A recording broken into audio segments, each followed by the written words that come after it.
On a summer morning in 1909, something happened outside the mints and banks of America that had never happened over a 1-cent coin. People lined up.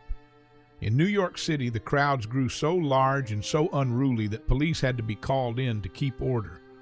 Men paid a nickel, a dime, even more just to get their hands on a fresh new penny, and then turned around and sold them on the street for a profit. All of this over a single cent. To understand why a penny caused a near riot, you have to understand that this was no ordinary coin. It was the first time in the history of the United States that a real recognizable human being had appeared on an everyday American coin. And the man they chose was Abraham Lincoln. For more than a century, that had been unthinkable. The founders had a deep suspicion of putting real faces on money. Kings did that. George Washington himself had refused the honor, believing that portraits of living leaders on coins smacked of monarchy, the very thing the young republic had fought to escape. So for over 100 years, American coins wore allegory instead: Lady Liberty, eagles, wreaths, symbols. Never a face you could name. But 1909 was different. It marked 100 years since Abraham Lincoln's birth, the martyred president who had held the Union together and paid for it with his life. The country wanted to honor him. And in the White House sat Theodore Roosevelt, a man who revered Lincoln and who had already declared war on what he considered the ugliness of American coinage. Roosevelt found his artist in a Lithuanian-born Jewish immigrant named Victor David Brenner, a gifted sculptor and medalist who had studied in the shadow of the great Augustus St. Gaudens. Brenner had once made a plaque of Lincoln that caught Roosevelt's eye, and from that came the assignment: put Lincoln on the scent. Brenner's design was quietly revolutionary. On the front, a dignified profile of Lincoln, not a god, not a goddess, but a man Americans had lived alongside whose face they knew from photographs. On the back, 2 simple stalks of wheat curving up around the words 1 cent, a humble nod to American prosperity and growth. It was warm, it was democratic, and when it was released on August 2nd, 1909, the public went wild for it. They bought the little coins by the millions as souvenirs of Lincoln. And then within days, the whole thing blew up over 3 tiny letters. Down at the bottom of the reverse between the wheat stalks, Brenner had placed his initials, VDB. To Brenner, this was nothing unusual. Artists had signed their work for centuries. St. Gaudens had boldly placed his monogram right on the face of his gold double eagle just 2 years earlier, and nobody rioted over that. But something about a common penny, the coin of the poor, the coin everyone handled, made those 3 letters look different. Critics erupted.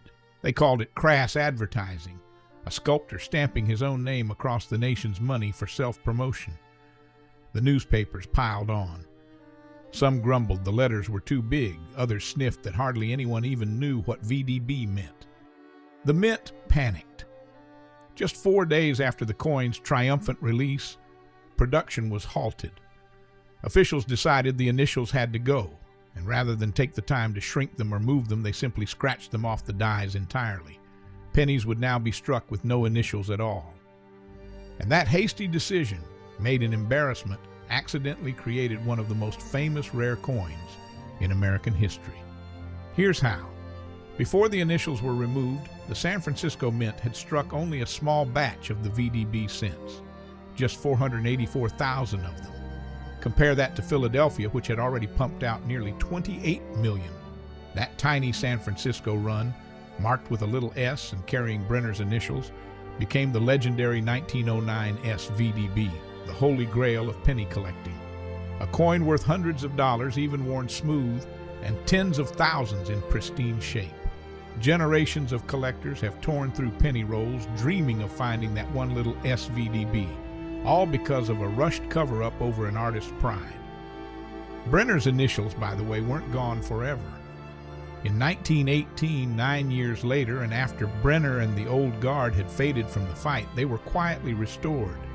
This time shrunk down almost invisibly small and tucked onto Lincoln's shoulder, where they remain to this day. If you look very closely at a Lincoln cent right now, you'll find them. Once the drama settled, the wheat penny simply became the coin of the American century. and what a century it carried. These little coins passed through the breadlines of the Great Depression, when a single cent actually meant something. They rode in the pockets of soldiers heading off to 2 world wars. For nearly 50 years, the wheat penny was the smallest, most constant witness to American life, and along the way it picked up 2 more legendary chapters, both born from the great disruptions of the era. The first came from the Second World War.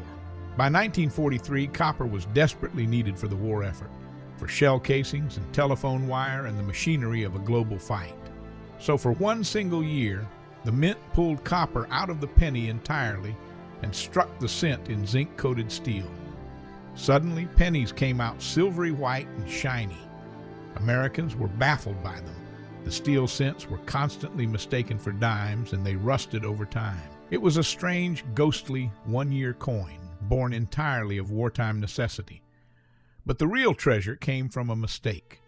As 1943 began, a tiny number of leftover copper blanks from 1942 were still lying in the presses, and a handful got struck with the 1943 date.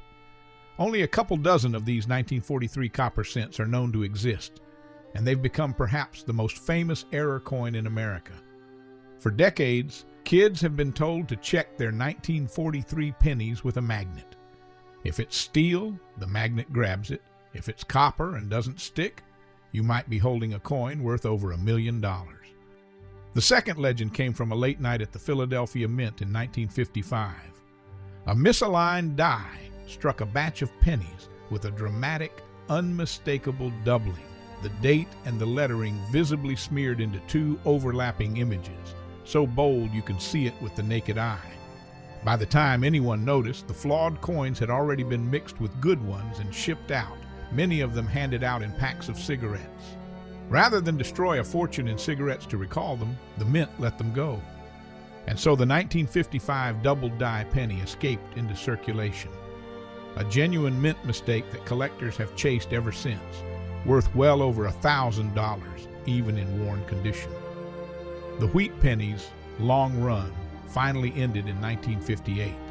The next year, 1959, marked 150 years since Lincoln's birth, and the 2 wheat stalks on the back were retired in favor of an image of the Lincoln Memorial, so that, in a lovely touch, Lincoln now sat on both sides of his own coin, his statue visible between the memorial's columns on the reverse. The wheat design was gone, but Lincoln himself stayed. He has now been on the American cent for well over a century, the longest-serving portrait in the nation's history. So the next time a wheat penny turns up in an old jar or the bottom of a drawer, that little coin with the grain curving up its back, hold on to it for a moment. It was the coin that broke a 100-year taboo and first put a human face on American money. It survived a public uproar over 3 small letters. It went to war and came back changed, and it quietly rode in the pockets of Americans through depression, victory, and the dawn of the modern age. That is the Lincoln wheat cent, the most common coin America ever made, and one of the most beloved.